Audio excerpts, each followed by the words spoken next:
అందరికీ నమస్తే అండి. మన పొరుగు దేశాల్లో పాకిస్తాన్ అండ్ శ్రీలంక ఈ రెండు దేశాల్లో కూడా పెట్రోల్ ధరలు భారీగా పెరిగాయి. పాకిస్తాన్లో పెట్రోల్ రేట్లు అమాంతం 20% పెరిగిపోయాయి.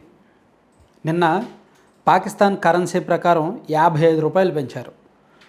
అంటే పెట్రోల్ రేట్ ఏమో అరౌండ్ 321 రూపాయల నుంచి 335 వరకు చేరిందనమాట లీటర్. ఇది పాకిస్తాన్ కరెన్సీలే. అలాగే శ్రీలంకలో కూడా పెట్రోల్ రేట్లు పెరిగాయి, 24 రూపాయల వరకు పెంచారనమాట. సో ఇప్పుడు అక్కడ ఆటో డీజిల్ ఏమో 303 రూపాయలు, సూపర్ డీజిల్ అయితే 353 రూపాయలు, పెట్రోల్ ఏమో 317 రూపాయలు అలా ఉంది శ్రీలంక రేటు, శ్రీలంక కరెన్సీ ప్రకారం ధరలవి. సో మన పొరుగు రాష్ట్రాల్లో భారీగా పెట్రోల్ రేట్లు పెరిగాయి. అంతర్జాతీయంగా క్రూడ్ ఆయిల్ ధరలు పెరిగాయి. ఈ పశ్చిమ ఆసియా దేశాల్లో యుద్ధం కారణంగా అంతర్జాతీయంగా క్రూడ్ ఆయిల్ ధరలు అయితే పెరుగుతున్నాయి. నిన్న ఒకేసారి అంటే $100 చేరుకున్న క్రూడ్ ఆయిల్ మళ్ళీ తగ్గి 90-95 మధ్య ఉందన్నమాట. సో $100 పైగా నిన్న వెళ్ళడంతో అంతర్జాతీయంగా G7 దేశాలు కల్పించుకొని అత్యవసర చమురు నిల్వలు తీసుకోవడానికి సిద్ధమయ్యాయి. అప్పుడు మళ్ళీ క్రూడ్ ఆయిల్ ధరలు తగ్గి 88, 90, 95 మధ్యలో ఉంది. నిజానికి ఫిబ్రవరి నెలలో యావరేజ్ క్రూడ్ ఆయిల్ ధర $68 నుంచి $72 బ్యారెల్ ధర, 68 నుంచి $72. కానీ మార్చి ఈ 10 రోజుల నుంచి యుద్ధం జరుగుతున్న కారణంగా క్రూడ్ ఆయిల్ ధరలు పెరుగుతూ దాదాపుగా 25-30% పెరిగాయి అన్నమాట. సో క్రూడ్ ఆయిల్ ధరలు పెరుగుతూ ఉంటే మనకి పెట్రోలు డీజిల్ తయారు చేయాలంటే ప్రధానం క్రూడ్ ఆయిలే కదా. సో దాని నుంచే కదా దీన్ని తయారు చేస్తారు. సో మన దేశంలో ఏమైనా పెట్రోల్ ధరలు పెరిగే అవకాశం ఉందా? ఇది చాలామందిలో వస్తున్న ప్రశ్న. అయితే ఇప్పటికిప్పుడు మన దేశంలో పెరిగే అవకాశం లేదు. దానికి చాలా కారణాలు ఉన్నాయి. ఫస్ట్ కారణం, క్రూడ్ ఆయిల్ నుంచే పెట్రోల్ వస్తున్నప్పటికీ, పెట్రోల్ తయారు చేస్తున్నప్పటికీ మన దేశంలో ఇప్పుడు ప్రస్తుతం ఉన్న రేట్ 110 రూపాయలు ఉంది కదా, అందులో ఒరిజినల్ క్రూడ్ ఆయిల్ ఒక 25-30% మాత్రమే ఉంటుంది ధర ప్రభావం. ప్లస్ రిఫైనరీ ఖర్చు కొంత ఉంటుంది. ఆ ఇండియన్ ఆయిల్ కార్పొరేషన్ నుంచో, లేదంటే BPCL నుంచో, లేదంటే హిందుస్థాన్ పెట్రోలియం నుంచో పెట్రోల్ లీటర్ బయటకు వచ్చేసరికి 45 రూపాయలు మాత్రమే పడుతుంది. అంటే వాళ్ళు క్రూడ్ ఆయిల్ ప్లస్ రిఫైనరీ ఖర్చు 45 రూపాయలే. దాని మీద సెంట్రల్ గవర్నమెంట్ ట్యాక్స్లు, స్టేట్ ట్యాక్స్లు ఇవన్నీ యాడ్ అయిన తర్వాత, పెట్రోల్ బంకుల కమిషన్ ఇదంతా యాడ్ అయిన తర్వాత 110 రూపాయలు మనకు బయటకు వస్తుంది. అంటే సుమారుగా 55 నుంచి 60% ఈ కమిషన్ల రూపంలోనే ఉంది, లాభాల రూపంలోనే ఉంది. ప్రధాన కారకమైన క్రూడ్ ఆయిల్ ఖర్చు చాలా తక్కువ ప్రభావం చూపిస్తోంది మన దేశంలో ఉన్న పెట్రోల్ ధరల మీద. కాబట్టి కొంతకాలం పాటు ఈ నష్టాలను భరించడానికి ఈ పెట్రోలియం కంపెనీలు సిద్ధంగానే ఉన్నాయి. ఫస్ట్ రీజన్ అది. సెకండ్ రీజను, మన దేశంలో పెట్రోల్ ధరలు అంతర్జాతీయంగా క్రూడ్ ఆయిల్ ధరల మీద డిపెండ్ అవ్వడం ఎప్పుడో మానేశాయి. అంతర్జాతీయంగా క్రూడ్ ఆయిల్ ధరలు తగ్గుతున్నా మన దేశంలో పెట్రోల్ ధరలు తగ్గట్లా తెలుసా. ఆ మధ్య తగ్గుతూ వచ్చింది, అయినా మన దేశంలో పెట్రోల్ ధరలు తగ్గల. మన దేశంలో పెట్రోల్ ధరలు రాజకీయ నిర్ణయంగా మారిపోయాయి. ఏ రాష్ట్రంలో అయినా ఎన్నికలు ఉంటే, లేదా కేంద్ర లోక్సభ ఎన్నికలు ఉంటే పెట్రోల్ ధరలు పెంచరు.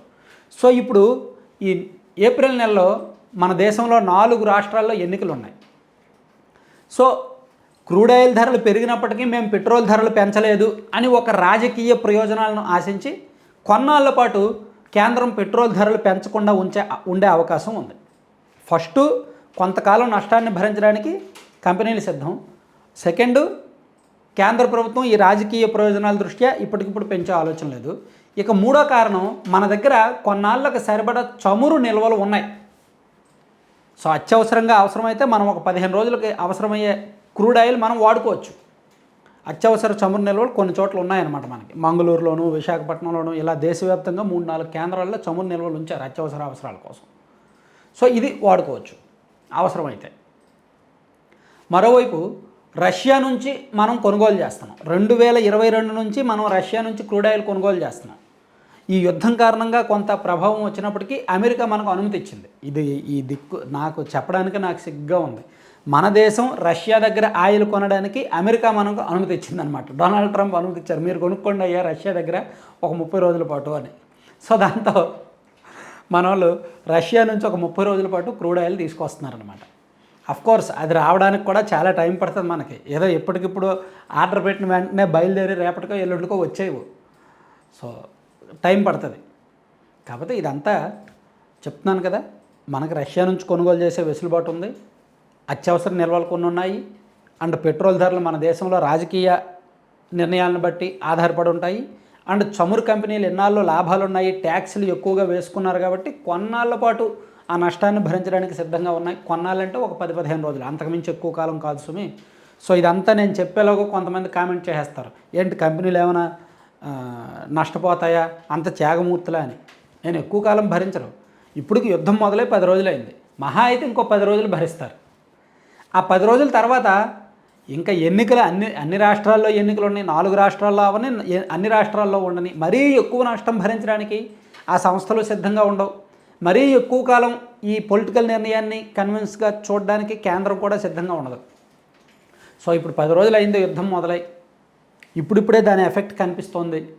ఇంకో 10 రోజులు యుద్ధం ఇలాగే కొనసాగితే, ఈ హర్మూజ్ జలసంధి ద్వారా మనకి అది రాకపోతే, క్రూడ్ ఆయిల్ రవాణా ఆగిపోతే, అంతర్జాతీయంగా డిమాండ్ పెరిగిపోయి ఉత్పత్తి తగ్గిపోతే, ఆల్రెడీ చాలా దేశాల్లో క్రూడ్ ఆయిల్ ఉత్పత్తి చేసే చాలా దేశాల్లో ఉత్పత్తి తగ్గిపోయింది.